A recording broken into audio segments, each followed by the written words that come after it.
Адам құқығы деген ұғым бар екенін әрқайсымыз білеміз. Бірақ ол нақты не екенін барлығымыз білеміз бе? Бұл принциптердің астарында қандай идея жатыр? Әрі-беріден соң адамның қандай құқықтары бар? Осы мәселені анықтауға тырысайық. Адам құқықтарының идеясы бұл әркімнің басқа адамнан немесе мемлекет тарапынан қысым немесе кемсітушіліктен қорықпай, еркін өмір сүруге және дамуға мүмкіндігі бар әділ де тең қоғам құру. Адам құқықтарына әрбір азамат туғанынан ие болады. 1948 жылы 10 желтоқсанда Біріккен ұлттар ұйымының ассамблеясы адам құқықтарының жалпыға бірдей декларациясын қабылдады.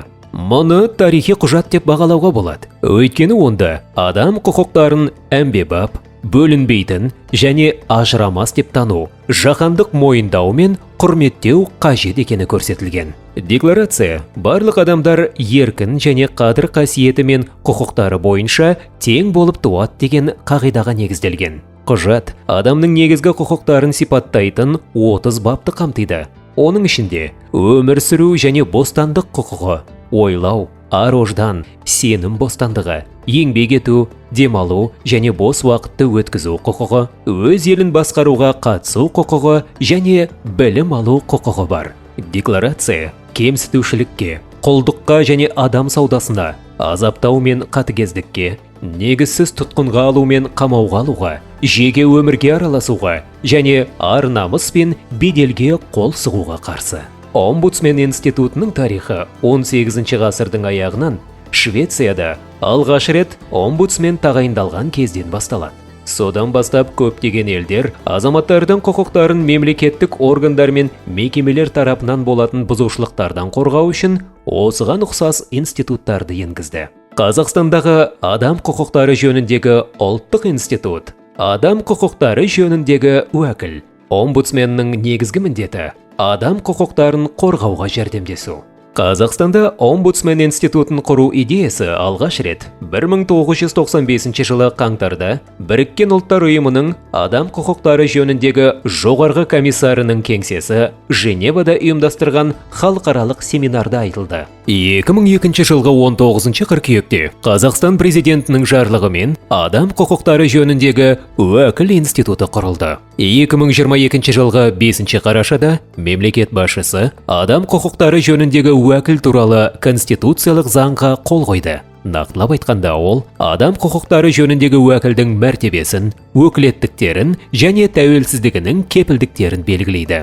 Омбудсмен өз қызметін жүзеге асыру кезінде заңдылық, әділдік, бейтараптық, объективтілік, жариялылық, ашықтық, тазалық және конституциялық заңның 2 бабында бекітілген өзге де қағидаттарды басшылыққа алады. Оның міндеттеріне адам мен азаматтың бұзылған құқықтары мен бостандықтарын қалпына келтіруге жәрдемдесу. Сондай-ақ адам мен азаматтардың құқықтары мен бостандықтарын ілгерілету кіреді. Қазіргі 2024 жылы адам құқықтары жөніндегі уәкіл Артур Ластаев. Уәкіл жанжалдарды өзі шешпейді, бірақ адам құқықтары бұзылған жағдайларда ол ахуалды зерделеуге, құзыретті органдарға ұсынымдар жасауға, белгіленген талаптардың орындалуын бақылауға құқылы. Сол арқылы жәбірленуші тараптардың құқықтарын қалпына келтіруге және қорғауға ықпал етеді. Қазіргі әлемде адам құқықтары саласы барған сайын маңызды және серпінді ілгерілеп келеді. Бұл саланың дамуы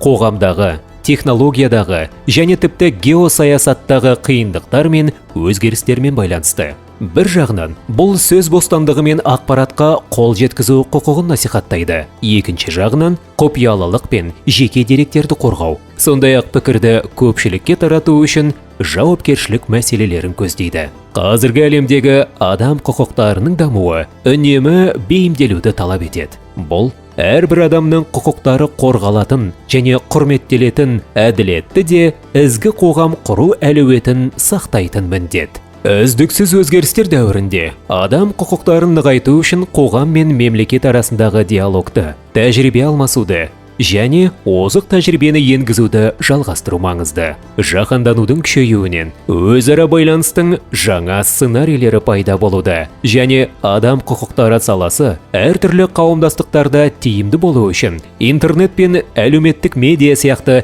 технологиялық жетістіктер адам құқықтары саласында жаңа міндеттер мен мүмкіндіктер туғызады.